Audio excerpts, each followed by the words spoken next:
Grand-mère Lucas, bon ben, elle est partie, moi j'étais encore petit. Elle y habitait la Ravinchesse. Ravinchesse installée assez haut.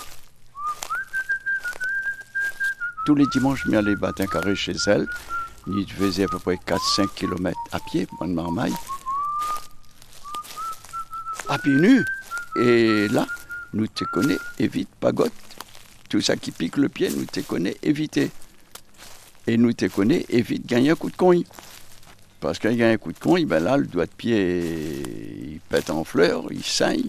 Et là, ben, si jamais nous t'arrives chez grand-mère, nous avec un coup de coin, immédiatement, ils soignent à nous d'abord. Ils mettent ça là-dessus, ils rodent un petit bout de la toile, ils déchirent, ils entourent, pour protéger. Et là, il y a eu la case avec un gros doigt de pied amarré avec un bout de toile autour. Du coup, elle arrive à où? Ben voilà. Qui la met ça? Ben grand-mère. Voilà. Dans le temps, on n'avait pas de souliers, hein. Tu ne mets pas de souliers, hein. Tu ne marches pas dans le soulier, nous. Hein. Ah, jusqu'à 10 ans, moi, pas connu soulier, moi.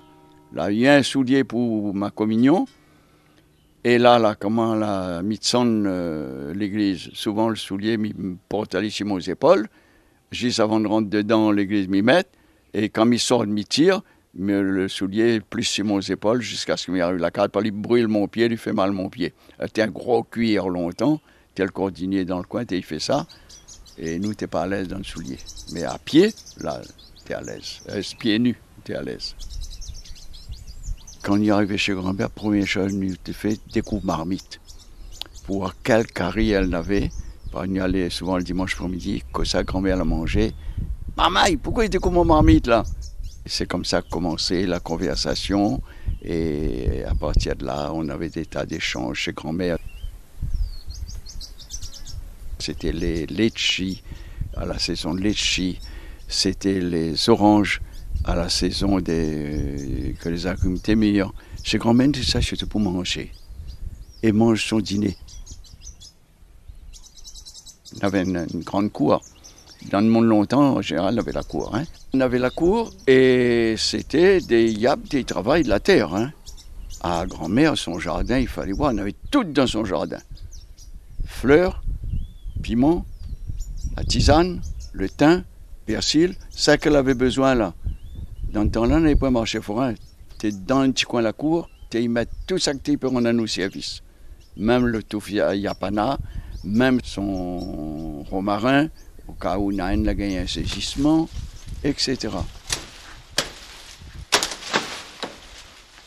C'était la petite cour complète. D'ailleurs, quand elle s'est promenée chez le voisin, il voyait un plant qu'elle n'avait point. Ma fille, prends un boutier, mets devant la porte. Elle y arrive avec un boutier, elle pique dans la terre et puis il pousse. Et c'est comme ça que se transmettait. Il y avait énormément d'échanges comme ça. Où n'a point ça?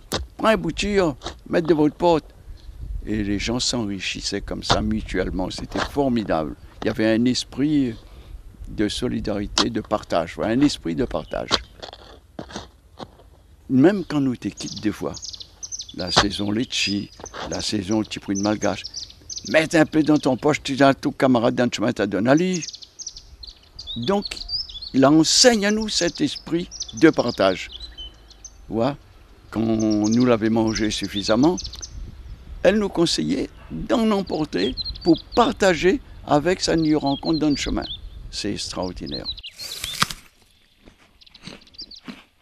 Nous te sortent chez elle jamais les mains vides. Même si nous devons te plaindre, nous te filmons de bananes, nous te filmons, porte une main où? Allez, porte ça, les lourds grand-mère. Si les lourds voient toi un camarade dans le chemin, donne à lui, mais porte. Voilà, porte, laisse pas gâter. Partage. Déjà dans la famille, mais en plus de si vous la trouvez un camarade dans le chemin, donne à lui. Donc, dans la famille et avec le voisinage, avec les autres.